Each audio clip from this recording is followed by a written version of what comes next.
why things increased or decreased.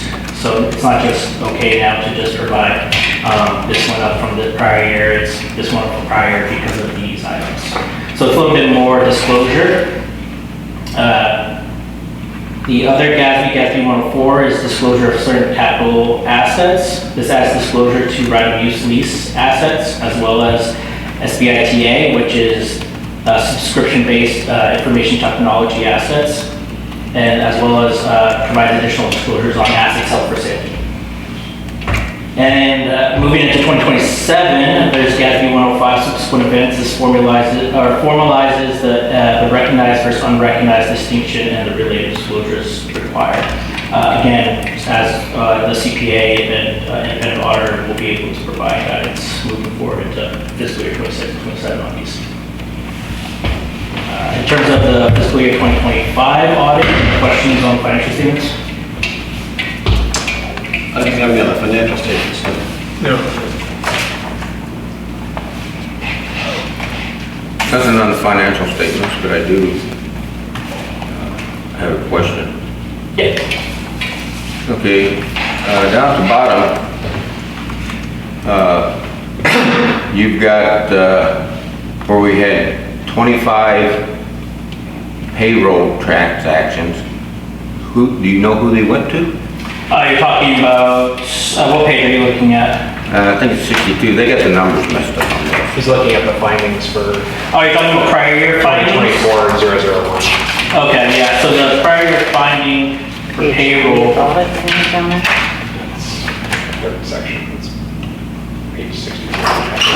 Okay, yeah, I'll have to go back. I can get that information for you. We don't provide the actual employee's name, but we do have on our testing. It looks like I wasn't involved with the 2024 audit, so this is a prior year 2024 finding. But it looks like one of the fire employees we didn't have the contract or personnel offer letter maybe for that particular employee. So. Well, I think they should be brought back, those checks and who they were made out to and how much. No, really. So I think it's more of a, it's not that the employee didn't exist. It was more so when we do payroll testing, we look at the offer letter, personnel file, we look at their check stubs. So it looks like that we received the check stubs, we received the information related to the employee, but we weren't able to find their contract. So the original contract that they had signed. So it's more of a documentation and retention issue, and not necessarily like a fictitious employee. Does it confirm that the individual is a staff member? That I have to get back to you. I wasn't involved with the This is a 2024 audit finding. It says it was the fire department. So just for clarity, this is from the 2024 audit for 23-24, not this current audit. Right. So this is in here because it's showing that it was not a repeat in this year. Right.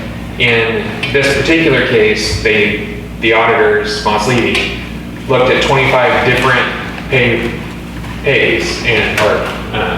Employees. payroll transactions, so 25 different employees over the year. And one of those was found that they didn't have a paper saying that they agreed to the rate that they were being paid. So it wasn't 25 of the same person. This person did exist.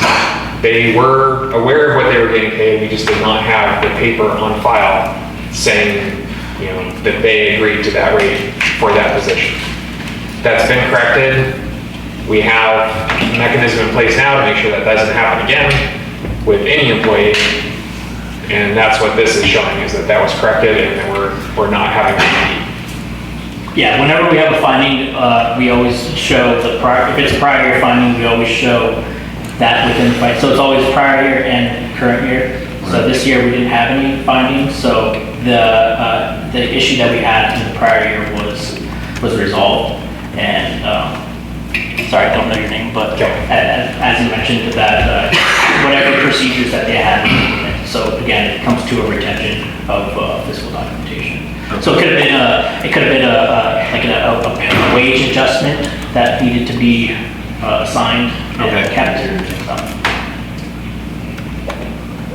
Well, shouldn't be any problem going back and getting stubs and I'll find them. see who they were made out to.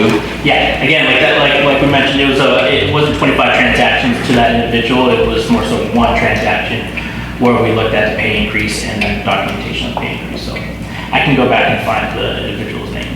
Yeah, and how much did you pay them? So to be clear, at the time, it was found that they were paid appropriately for their position.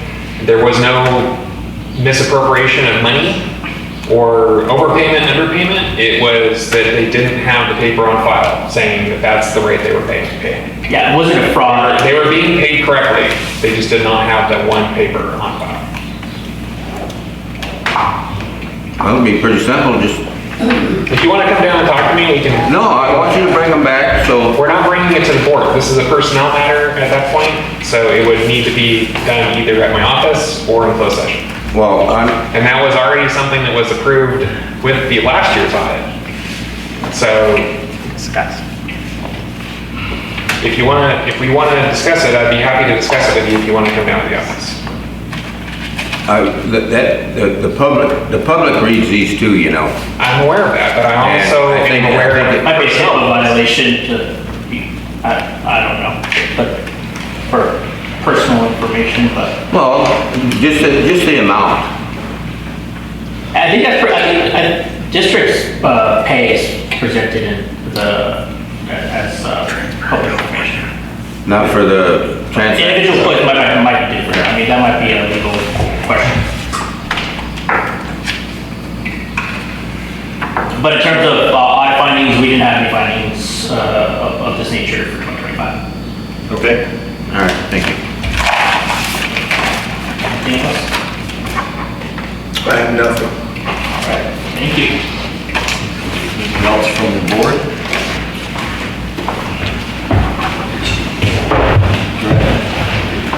No, I don't have anything. Okay. Any public comment on this item?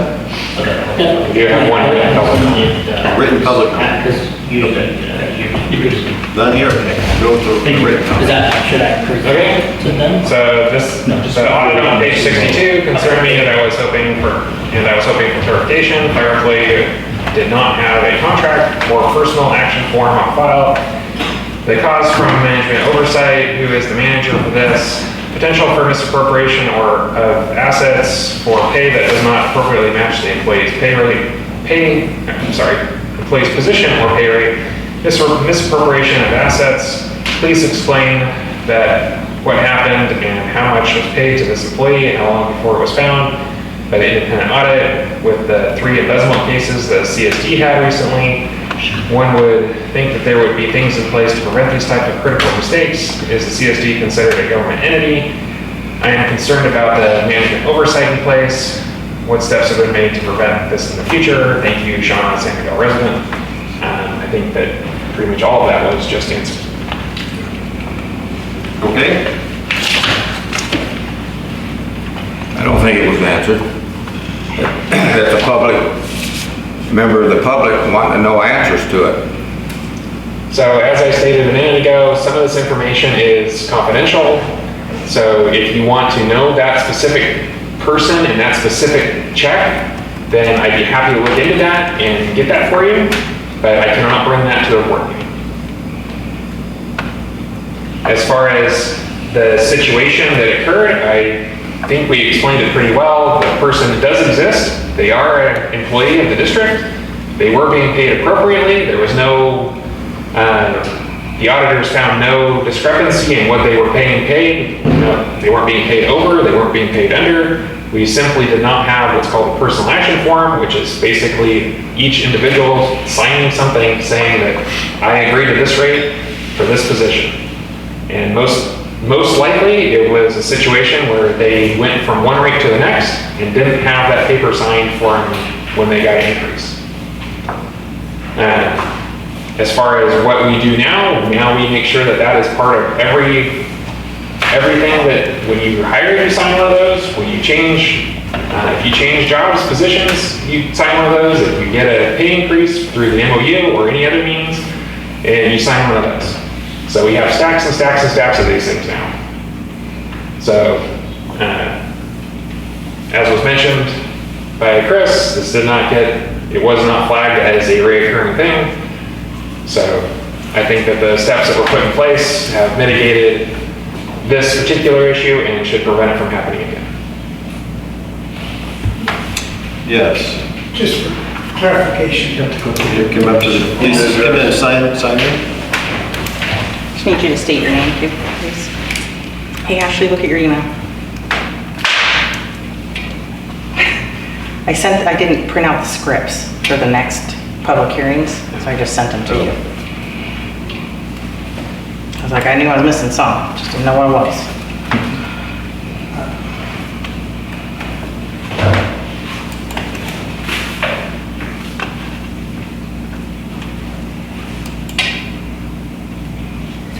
Just for clarification, that employee in question, you do have other personnel records on this person where they went to work,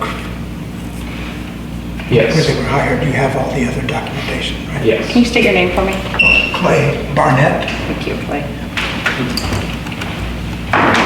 In case you couldn't hear what he was asking, he was just asking if we had all the other documentation for this employee, and we do. Okay. There isn't one for this public hearing, it's the next one, just so you're looking. Okay. Okay. There's one for 6.1.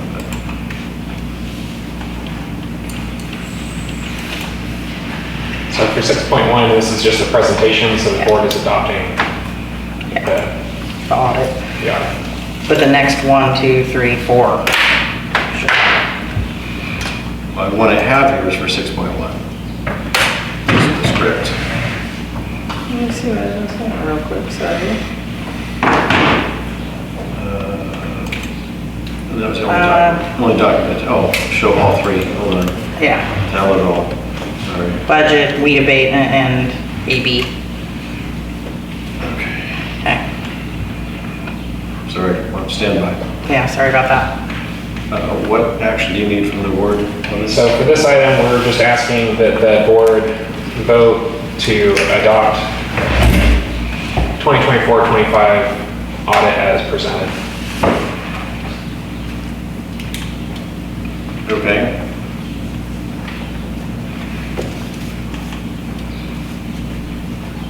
We have a motion. I move that we adopt. So we have a motion by. I seconded it. Yeah. I can't hear it. So. Yeah. We have a motion by Director Smiley, second by Director Beatty to adopt fiscal year 2024-25 audit and as written or as presented. Can we have a roll call, please? Director Beatty? Yes. Director Davis? No.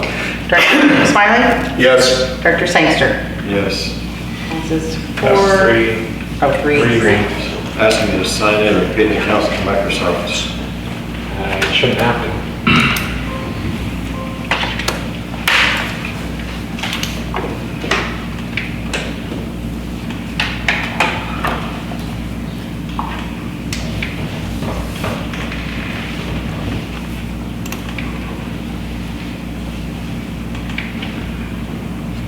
You can get in the working agenda, right, for the next one, the AB? If you can't get it, it's just a script to kind of make it go along. So Kelly could read it if you can't get into it. It's just that whole opening. Try, okay. Okay. For- So let's start with This the, one's for, yeah, 6.2 AB 2561. it's operations and maintenance budget.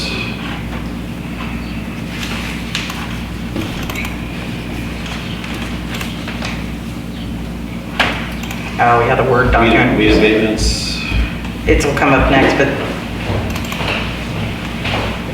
we didn't, when I did this, it says 6.1, but it was because we didn't have an audit ready. Staffing? Yeah, this one is on staffing vacancy, yeah, so. Okay. We'll start with this item.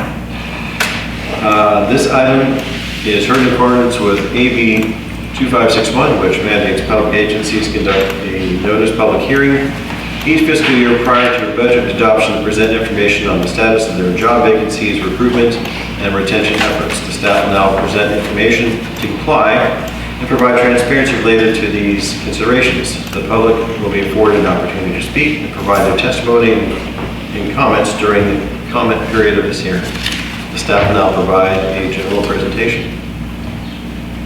So, AB 2561 requires us to provide information about what our staffing is, why people are having trouble staffing, and generally what is the difficulty in hiring. So, right now we have 9 authorized and budgeted full-time positions, no permanent part-time positions are authorized or budgeted. Those positions are general manager, director of utilities, fire chief, board clerk, financial officer, account clerk 2, wastewater treatment operator lead, wastewater treatment operator, field operator lead, field operator, and utility worker. All authorized positions are budgeted for the next fiscal year. Following vacancies exist at the time of report, which is wastewater treatment plant operator lead and field operator.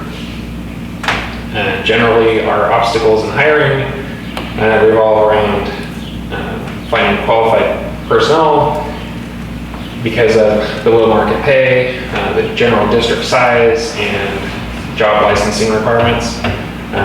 We have difficulty in attracting and hiring personnel. Difficulty in hiring and attracting personnel does not stem from policy or procedure issues. When a qualified person applies for a position at the time of receipt of an application and time of hire is relatively short.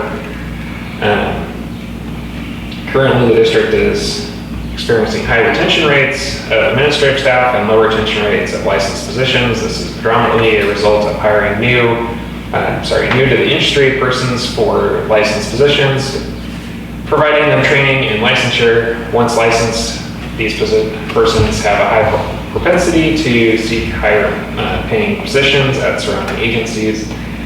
The district strives to retain personnel through providing advanced training to those who are interested. Additionally, to the extent possible, the district encourages promotion from within for qualified persons interested in advancing to higher level open positions.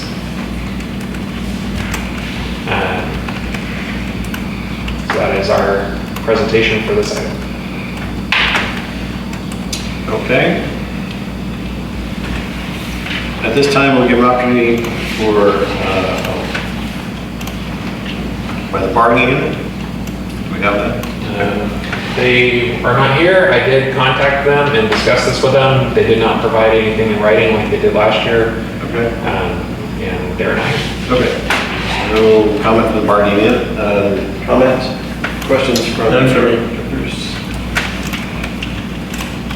Yeah, I got a comment. Okay, we seem to have the same problem with Scott training guys and then they're leaving. And then you have the same problem, you're training guys and leaving. I think it might be legal to do it like the military does. If you train somebody to do a specific job that is like that, then have them sign a contract that they're gonna stay on for 3 to 6 years more. 2 tours. Yeah, So- 2 tours. So although that used to be pretty common, my understanding is that that was made illegal. That we couldn't basically force somebody to stay or to reimburse the district for training. Well, not just the military, but a lot of companies do have contracts. No, I'm not saying that a private company can't do that. I'm saying that a public agency can't do that. Is there an opinion from legal on that? That's something that I haven't looked into, but I can bring you guys back something. I haven't seen it done in any of our other agencies, is to compel somebody to stay after training, so I would feel as though there's probably some prohibition on it. Okay, if we can get something firm on that, that would be great. I think it's worth looking into because companies, and basically, we're C.S.D., we're a company. You should be able to, you know, if you're gonna spend all that money training them and everything, have them sign a contract to stay on after the training, you know? Well, we can definitely look into that, and although to an extent, I agree that we are a business or a company. Right. We are a public agency, which doesn't get to follow all the same rules that a private company can follow. And we do get to follow a lot of them, but we also have a lot more because we're a public agency. Well, I'd definitely think of something to look into. So we can look into it. Maybe alternate benefits too, 1080 schedules, things like that, that might be interesting to people, and they might not get that somewhere else. We already do work, the operators work a 980 schedule, and the office staff works a modified. Okay. 980. I'm not saying that specifically, but I'm just saying there may be other things that could be considered that would be a benefit to a staff member they might not find somewhere. I'm just saying, Yeah. thinking out of the box, maybe there's something we can come up with that might help retain those staff members specifically. I'm gonna dock it in 2 people, so we can look into it. Yeah. Yes. Yeah, okay. And then, anybody that's in government, say whether you're on a school board or what, throwing more money thinking you're gonna get somebody better, that isn't the answer, No, I agree. you know? 'Cause you, But it is difficult to retain somebody at a lower level when if we're paying like $25 an hour and they can go to Paso or the county and make $35 an hour. Especially younger generation, they are more enticed by $1 than they are by overall benefits that they're receiving, whether that's retirement or health insurance or a better work schedule, or in our case, I think that our work environment is a lot better than some of our neighbors, but you have the younger generation doesn't really see the value in that because they haven't been in the workforce long enough to understand that maybe the dollar isn't what you should be chasing, it's a better environment. So, but we can look at a contract for training, and we can look into alternative benefits Okay. and see what, if anything, we can come up with. yeah, 'cause this has been a problem, not just your employees. Scott has the same problem, right, Scott? We don't have any employees technically. Well, I know, but you said on here, you wanna hire a couple more, right? The staff report doesn't allude to that, no. Yeah. Just a quick review of the labor code. Looks like it's prohibited for both public and private businesses in California to repay the debts of training. Okay, I'd like to make a comment. Okay. I'm very familiar with a fire department in Bishop, California, and I know they can't require it up there. They're a volunteer fire department, and this can't require them to do that. And I know my own business and also my colleagues, they can't require it either. Okay, thank you. Anything else from the board? Is there any public comment on this item? No? All right. Well, thank you everybody for their time, and we're going to move on to the next item. I do need it. This is by resolution, right? This is just information. Oh, I thought it would be passed. Okay. This is just information received in file. Okay. Okay. And we'll move on to 6.3. Budget. Budget. This is the time and place for a public hearing related to the district's proposed adoption of the fiscal year 2026-27 operations and maintenance budget and capital improvements project budgets by resolution. The staff will now present a general presentation regarding the confirmation of the San Miguel Community Services District operation and maintenance budget for fiscal year 2026-2027. The public will be afforded an opportunity to speak and provide their testimony and comments during the comment period of this hearing. So this item is the final step, hopefully, of the hearing process for the district to approve a operation maintenance and capital improvement budget for the district as a whole. The budget is the same from the May 28th and June 11th. meetings. The June 11th, we had a board workshop where we went through the budget in a little bit more detail. If the board would like, we can go through all the numbers again. I don't know if that's what you guys want to do, but again, everything is the same from the last two meetings. At this point, after board deliberation and public comment, we'd be looking for approval of this budget, which would take effect July 1st. Okay. Members of the public are now invited to provide their testimonies related to this item. As part of the public hearing process, we request that each person who speaks give their name and sign in. Is there any public comment on this item? We do have one written public comment. Okay. Okay. Legal expenses are through the roof and draining resources from San Miguel by either money for lawyers or the water that they want to suck. Again, it concerns me about the amount of legal fees in this tiny community with a population of less than 2,000. The past year, 50,000 went to defend against the Steinbeck case. Pertaining to the budget questions I asked last meeting, I was still unclear as to who gets $200K for the for fire salaries, wages. Is this for one position? How is that allocated per employee? Where can I find this information? Who is employed by the C.S.D. Fire Department? Is there a current list of employees? There are some on the C.S.D. website, but not sure if that is that list is current. Thank you, Shauna, San Miguel resident. And those questions in the last half of this were answered, and the board was given that same email that was given back. Okay. That's it for public comments. We will close the public comment period, bring it back to the board. I would like to suggest that we go through it line by line again. Okay.